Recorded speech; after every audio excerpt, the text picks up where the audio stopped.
সুপ্রিয় শিক্ষার্থীবৃন্দ, আসসালামু আলাইকুম। আশা করি ভালো আছেন। আমি আপনাদের সাথে আছি সারওয়ার জামান। B.Sc ইঞ্জিনিয়ারিং সাবজেক্ট ফিজিক্স এর ধারাবাহিক লেকচারে আপনাদের স্বাগতম।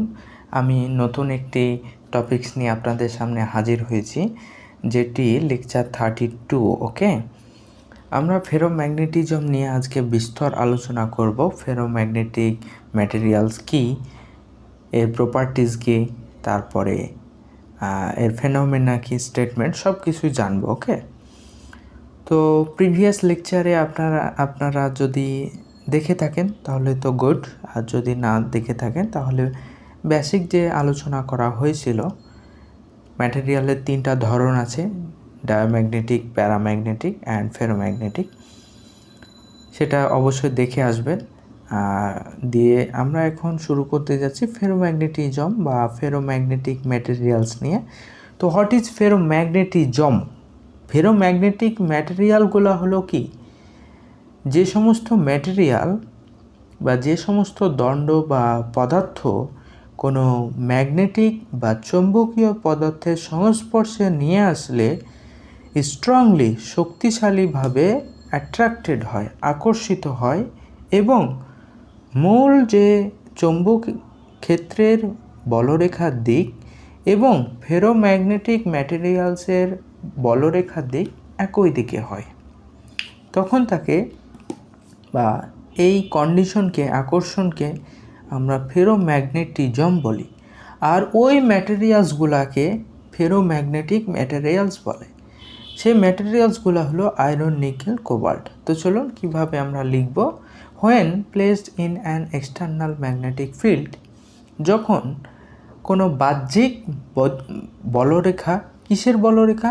চৌম্বকীয় বলরেখার মধ্যে ফেরোম্যাগনেটিক ম্যাটেরিয়ালসকে স্থাপন করা হয়, তখন সেখানে উন্নয়ন হয় বা উৎপাদন হয় কি?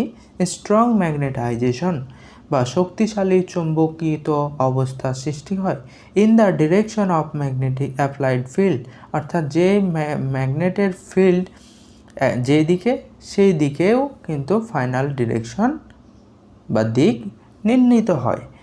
তাহলে this effect is called ferromagnetism, আর এই প্রভাবকেই ফেরোম্যাগনেটিজম বলা হয়। ওকে, তো প্রিয় ভাইয়া ও আপু, আপনারা বলেন তো এর ফেনোমেনা কি হতে পারে? আসেন একটু দেখে আসি। বিজ্ঞানী উইস নামে একজন বিজ্ঞানী ছিলেন, যিনি দাবি করে বসেন 1907 সালে যে একটি ডোমেন মানে কি সেটা আগে একটু আলোচনা করি। মনে করেন একটা শেপ, যে কোনো শেপের আকৃতির 1 মিলিমিটার রেঞ্জ হতে হবে, তার পরিধি বা রেঞ্জ, প্রসারণ, লিমিট, সীমা 1 মিলিমিটার। এই 1 মিলিমিটার রেঞ্জের মধ্যে যখন 10⁻11টি পরমাণু অবস্থান করবে, তখন তাকে পার্মানেন্ট ম্যাগনেট মোমেন্ট বলা হয়, বা তার মধ্যে পার্মানেন্ট ম্যাগনেট মোমেন্টের সৃষ্টি হয়, আর তাকেই বলা হয় ডোমেন। তাকেই বলা হয় কি? ডোমেন বলা হয়।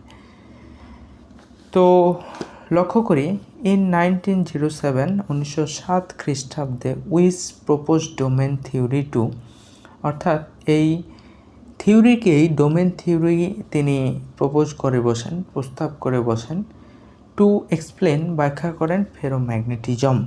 বা আমরা যে ফেরোম্যাগনেটিজম নিয়ে কথা বললাম, সেই ম্যাগনেটিজমের ব্যাখ্যা তিনি 1907 সালে প্রদান করেন। অ্যাকর্ডিং টু দিস থিওরি, এই সূত্রানুসারে a single crystal of ferromagnetic solid compresses a large number of small reasons.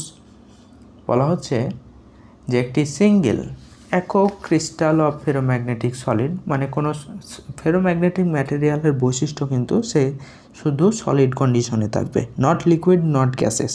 আমি এর পূর্বে আলোচনা করেছি, আপনারা দেখে আসবেন। তো সলিড কোনো একটা দণ্ডকে, সিঙ্গেল দণ্ডকে, ক্রিস্টাল ফেরোম্যাগনেটিক সলিড দণ্ডকে যখন compresses a large number of small regions, একটা ক্ষুদ্র স্মল জায়গার মধ্যে লার্জ নাম্বার থেকে একটা ক্ষুদ্র অংশ পার্টিকেলকে বিবেচনা করা হয়, তখন বলা হচ্ছে এবং ইচ রিজন, প্রত্যেক রিজনে মানে জায়গাটাকে বা প্রত্যেক এলাকার মধ্যে ফিল্ডগুলোকে ইজ স্পন্টেনিয়াসলি মানে স্বতঃস্ফূর্তভাবে ম্যাগনেটাইজড টু স্যাচুরেশন। স্যাচুরেশন মানে সম্পৃক্তি ঘটে বা একটার সাথে আর একটা সম্পর্ক হয় কিসের? চৌম্বকায়নের, ম্যাগনেটাইজড বা চৌম্বকত্বের মধ্যে সম্পৃক্ত হয়। এক্সটেন্ট মানে ব্যাপ্তি বা সীমা, এই সীমাকেই বলা হয় ডোমেন। আবারও বলছি, তাহলে বাংলাতে ডোমেন কাকে বলে? ডোমেন হলো সেটাই যেটা হলো একটি সিঙ্গেল মানে একক ক্ষুদ্র স্মল এলাকার মধ্যে কোনো ম্যাগনেটিক এলাকাটা কার? কোনো সলিড ফেরোম্যাগনেটিক ম্যাটেরিয়ালের ক্ষুদ্র অংশের মধ্যে স্বতঃস্ফূর্তভাবে ম্যাগনেটাইজড হয়, অর্থাৎ চৌম্বকত্বতে পরিণত হয়, সম্পৃক্ত হয়, স্যাচুরেশন হয়, তাকে বলা হয় ডোমেন। তাহলে আমরা এখানে বলতে পারি একটা ডোমেন নিলাম। ডোমেন মানে যে ডোমেনের কন্ডিশন থাকবে 1 মিলিমিটার রেঞ্জের সীমার মধ্যে 10⁻11টি অ্যাটম থাকবে, তখনই আমরা তাকে বলবো ফেরোম্যাগনেটিক ম্যাটেরিয়ালের ডোমেন। আর তাকেই বলা হয় বা তার মধ্যে অবস্থান করে পার্মানেন্ট ম্যাগনেট মোমেন্ট, অর্থাৎ এই যে দিক বল এবং তাদের দিক, এই দুইটার গুণফল থেকে কি পাওয়া যায়? মোমেন্ট পাওয়া যায়। আপনারা মোমেন্ট সম্পর্কে যারা জানেন না, জানা উচিত। অলরেডি একাদশ দ্বাদশ শ্রেণীতে পড়ে এসেছেন। মোমেন্ট হলো কি? কোনো বস্তুর উপর বল এবং দূরত্বের গুণফলই কিন্তু মোমেন্ট। এটা সাধারণভাবে এটুকু জেনে রাখুন। তো এই এলাকার মধ্যে যে মোমেন্টটা ক্রিয়েট হবে সেটা কি? আপওয়ার্ড, মানে আমার এই যে কলম থেকে নিচ থেকে উপরের দিকে যাচ্ছে। সো এখানে অবশ্যই 10⁻11টি পরমাণু অবস্থান করতেছে। ওকে, তাহলে আমরা একে একটা ডোমেন কনসিডার করতে পারি। নাও let us a full ferromagnetic substance, মানে আমাদের যে একটা দণ্ড ছিল, পূর্ণ দণ্ড, এর মধ্যে আমার এইটুকু মনে করেন একটা ডোমেন, এইটুকু এটা আমি বিবেচনা করছি।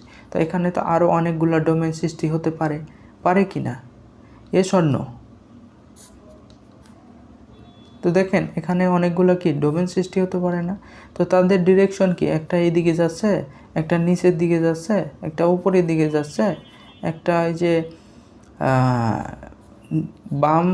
বাম থেকে নিচের দিকে আসছে, একটা উপরের দিকে যাচ্ছে, নিচের দিকে আসছে। দেখা যাচ্ছে যে এরূপ ফুল যে সাবস্টেন্স মানে পরিপূর্ণ ফেরোম্যাগনেটিক ম্যাটেরিয়ালের সকল ডোমেনকে যদি একসাথে করা হয়, now let us a full ferromagnetic substance without any external force. এখানে কোনো বাহ্যিক বল প্রয়োগ করা হচ্ছে না বা কোনো মূল যে চৌম্বকীয় পদার্থের ফিল্ডের মধ্যে কিন্তু এটা রাখা হয়নি। মনে করেন এটা একটা সাধারণ ইন জেনারেল অবস্থায় পড়ে আছে। এই যে পেন্সিলটা ফেরোম্যাগনেটিক ম্যাটেরিয়াল, এটা সাধারণভাবে কি অবস্থান করছে। তাহলে এই অবস্থায় তাদের যে প্রত্যেক ডোমেনকে যদি একত্রিত করা হয়, একসাথে করা হয়, নেট করা হয়, সমতুল্য মান বের করা হয়, তখন বলছে যে 0 হয়ে যাবে। কেন? কারণ একটার ফিল্ড আর একটার ফিল্ডকে যদি খেয়ে ফেলে, ক্যান্সেল করে বা ধ্বংস করে ফেলে, তাহলে কি কোনো ফিল্ড অবস্থান করবে না। আসলে প্রত্যেক ডোমেনকে যদি চিন্তা করা হয়, তাহলে এক একটা দিক এক দিকে, মানে এক একটার মোমেন্ট মানে বল এবং তাদের ফিল্ডের দিক এক দিকে হওয়ায় র্যান্ডমলি ছুটাছুটি করতেছে। এলোপাথারি ওরিয়েন্টেড ডোমেন। তো এলোপাথারি ওরিয়েন্টেড বিস্তৃত ডোমেনকে যখন কনসিডার করা হয়, বিবেচনা করা হয়, তখন ভ্যারিয়াস ডোমেন একসাথে বিভিন্ন ডোমেনকে নিয়ে তখন নেট মোমেন্ট বা ফাইনাল ফলাফল কি হয়ে যায়? ফুল সাবস্টেন্সের ফাইনাল মোমেন্ট কি হয়ে যায়? বেসিক্যালি 0 হয়। এটাই বলতেছেন বিজ্ঞানী উইস 1907 সালে তিনি এই প্রস্তাব করেন। বুঝতে পারছেন ভাইয়ারা? তো in the absence of external magnetic field the magnetic moment is 0। আমরা এটার পরিবর্তে এই কথাটাও লিখতে পারি, in the absence of external বাহ্যিক ম্যাগনেটিক ফিল্ডের অনুপস্থিতিতে আমি কোনো ফিল্ডের মধ্যে রাখিনি, এটা সাধারণভাবে মনে করেন এটা একটা লোহার দণ্ড, তো এটা কোনো ম্যাগনেটের মধ্যে আশেপাশেও নেই, কোনো অবস্থায় নেই, ইন জেনারেল অবস্থায় আছে। তাহলে ম্যাগনেটিক ফিল্ডের অনুপস্থিতিতে দ্য ম্যাগনেটিক মোমেন্ট, অর্থাৎ এই যে ফেরোম্যাগনেটিক ম্যাটেরিয়ালের ম্যাগনেটিক মোমেন্ট কত হয়ে যায়, is zero. I hope is that clear. এবার আসি ফেরোম্যাগনেটিক ম্যাটেরিয়ালে, এবার আমি বাইরে থেকে এবার ফিল্ড প্রয়োগ করলাম। বাইরে থেকে কি, এই যে বি দেখতে পাচ্ছেন না, বি মানে কি, ম্যাগনেটিক ফিল্ড ডেন্সিটি, অথবা একে ম্যাগনেটিক ফিল্ড ইন্টেন্সিটিও বলা হয়। এর বাংলা হলো চৌম্বকীয় বলরেখার ঘনত্ব। বুঝতে পারছেন? তো এবার কোনো ম্যাগনেটিক ফিল্ডের মধ্যে আমি ফেরোম্যাগনেটিক ম্যাটেরিয়ালটাকে রাখলাম। তো সমস্ত যে ডোমেনগুলো আছে, ভ্যারিয়াস ডোমেন, সেগুলোর নন ইউনিফর্ম, মানে বিভিন্ন দিকে এলোপাথারি যে আছে না, ওই যে ফিল্ডের দিক আছে, ডিরেকশন পোলারাইজড, সেগুলো কি লিনিয়ারলি বা ইউনিফর্মলি বা পোলারাইজড হবে। অর্থাৎ এর দিকগুলা উল্টো পাল্টা যাই থাকুক, যখন আমি একটা ফিল্ডের মধ্যে নিয়ে আসবো সবগুলা কি সোজা হয়ে যাবে। মনে করেন এটা একটা ডোমেন, এই যে এটা আমার হাতের দিকে অঙ্কন করতেছি, লক্ষ্য করেন, এটা একটা ডোমেন, ঠিক আছে, এটা একটা ডোমেন, এই যে এটা একটা ডোমেন, ডোমেনের শেপ যেমনই হোক না কেন, আমি যখন বাহ্যিক ফিল্ড দিলাম এই যে বাইরে, ওর মধ্যে ফেরোম্যাগনেটিক ম্যাটেরিয়ালটাকে স্থাপন করলাম, তখন তার ডিরেকশনগুলো উল্টো পাল্টা ছিল, একটা ওপরে নিচে ডানে বামে, হ্যাঁ, আপওয়ার্ড ডাউনওয়ার্ড রাইট লেফট, সবগুলো কি হয়ে যাবে, ইউনিফর্ম, সোজা হয়ে যাবে। তাহলে একেই বলা হচ্ছে applied strongly external magnetic field. যখন অ্যাপ্লাই করা হয়, প্রয়োগ করা হয়, তখন when we applied some external magnetic field, what happened, this all magnetic moment get aligns, অর্থাৎ সোজা হয়ে যায়, অ্যালাইন হয়, সারিবদ্ধ হয়, in the direction of external field, external ফিল্ডের মধ্যে বা দিকে সারিবদ্ধ হয়ে যায়। ইন দিস কেস, অর্থাৎ এই কেসে আমরা বলতে পারি the magnetic moment has non zero value. এবার কিন্তু আর নেট বা সমতুল্য ম্যাগনেটিক মোমেন্ট জিরো হবে না, এজন্য এবার জিরো হবে না। যদি একটা অপরটার ডিরেকশন উল্টো থাকতো, ওপর নিচ থাকতো, ডানে বামে ইত্যাদি পজিশনে থাকতো, তখন সেটা নেট বা সমতুল্য বা মোট মানে অ্যাডিশন করে ম্যাগনেটিক ফিল্ড মোমেন্ট কি হয়ে যেত, জিরো হতো। বাট এবার জিরো হবে না। বুঝতে পারছেন? এটাই হলো ফেরোম্যাগনেটিক ম্যাটেরিয়ালের বৈশিষ্ট্য একটা। এবার আসি properties of ferromagnetic substance. Ferromagnetic সাবস্ট্যান্সের এবার বৈশিষ্ট্য নিয়ে, প্রপার্টিজ নিয়ে আলোচনা করব। বৈশিষ্ট্য অলরেডি আমি আলোচনা করেছি, সেটা তিনটা যখন নিয়ে আলোচনা হয়েছিল।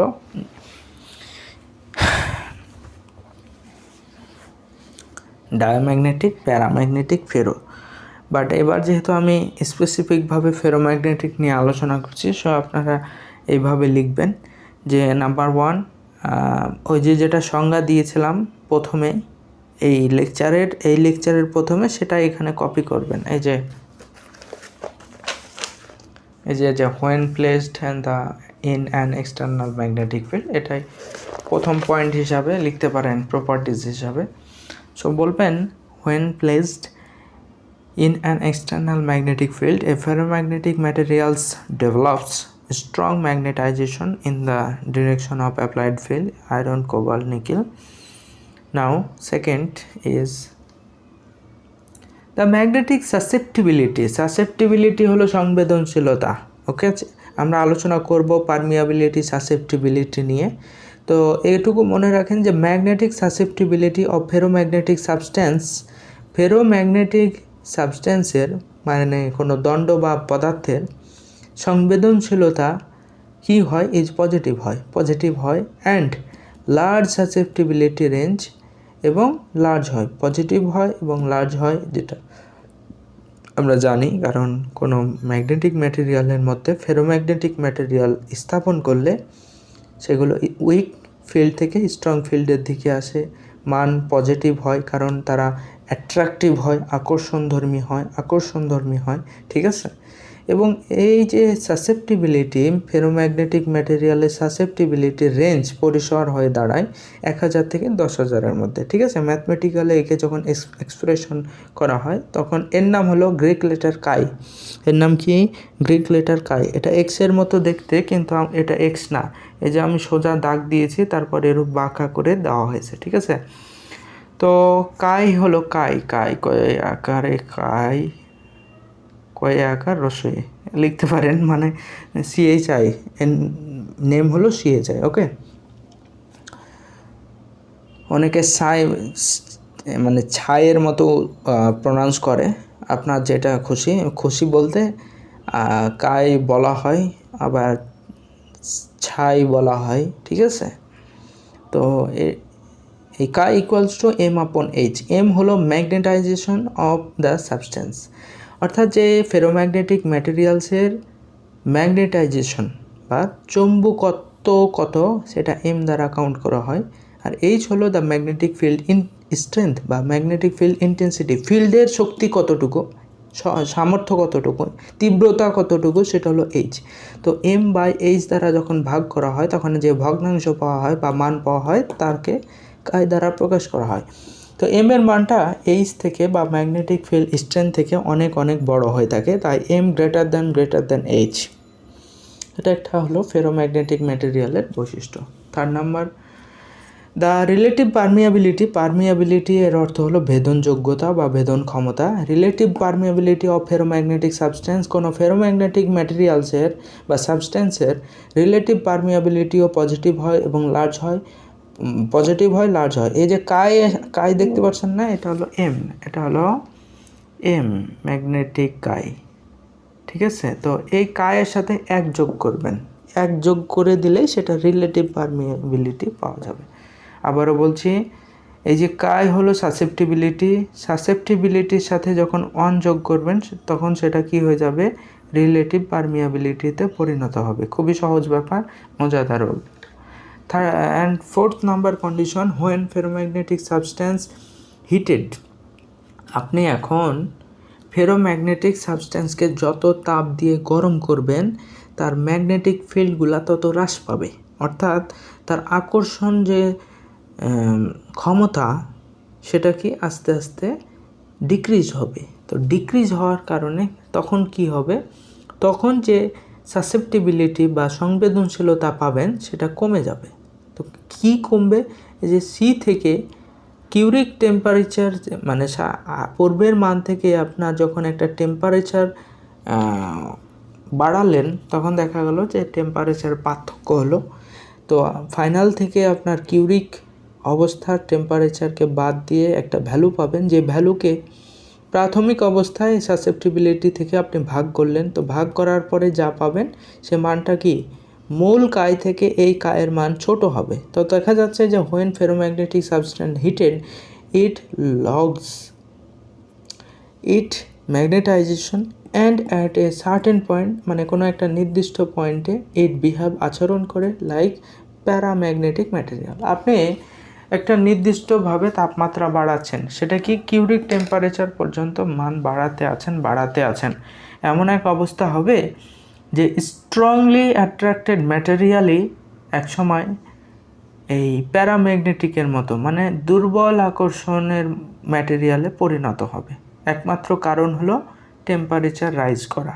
তো টেম্পারেচার রাইজ করলে কিন্তু চৌম্বকত্ব কমে, এটা কিন্তু একটা good point. Okay, I hope is that clear. এখান পর্যন্তই ফেরোম্যাগনেটিক ম্যাটেরিয়ালের স্টেটমেন্ট, তারপরে ফেনোমেনা, এরপরে প্রপার্টিজ, সব কিছু আলোচনা হলো। Thank you so much. Till then take care. আল্লাহ হাফেজ। আসসালামু আলাইকুম।